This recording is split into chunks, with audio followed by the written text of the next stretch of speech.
Chicos, buen día. Bienvenidos nuevamente a una clase de geometría con su profesor Efraín. En esta oportunidad vamos a ver la clasificación de ángulos. La clasificación de ángulos se da según la suma de sus medidas. Según la suma de sus medidas tenemos ángulos suplementarios y ángulos complementarios. Vamos a hablar de los ángulos suplementarios. Los ángulos suplementarios son aquellos en los cuales su suma da igual a 180 grados, como tenemos en el siguiente ejemplo. El ángulo suplementario de 135 es 45 grados. ¿Por qué? Porque si realizamos la suma, más 45 grados, nos va a dar un ángulo de 180 grados o un ángulo llano.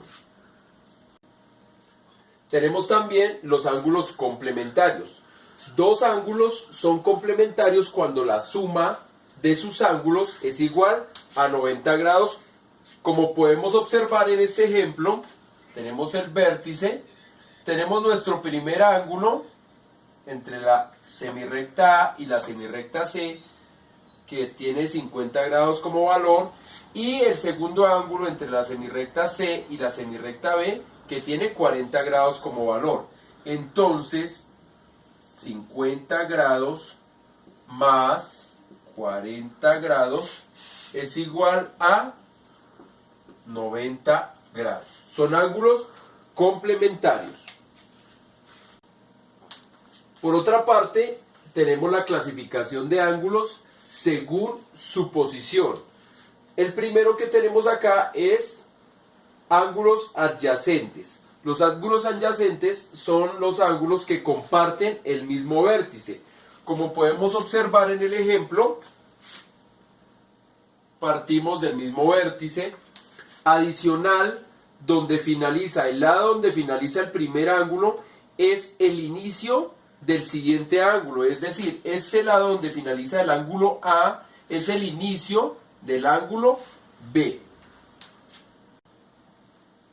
Tenemos, según su posición, par lineal. La característica de par lineal es que son ángulos adyacentes, es decir, que parten del mismo vértice, y suplementarios. El ángulo par lineal se asemeja completamente a la clasificación que ya vimos, que son los ángulos suplementarios. La suma de los dos ángulos es 180 grados. Por último tenemos los ángulos opuestos por el vértice. Estos ángulos se forman cuando se intersectan dos semirrectas como las que tenemos acá en el ejemplo, la semirrecta verde y la semirrecta negra. Entonces los opuestos por el vértice son este ángulo y este ángulo. Lo nombramos A y A porque tienen una característica muy especial. Este ángulo es igual a este ángulo. Por ende, observamos que en la parte superior y en la parte inferior se forman otros dos ángulos. Esos ángulos también son iguales. Además, la suma de los cuatro es igual a 360 grados. Bien, chicos, con eso terminamos la clasificación de ángulos. Espero les haya gustado el video y nos vemos en una próxima oportunidad.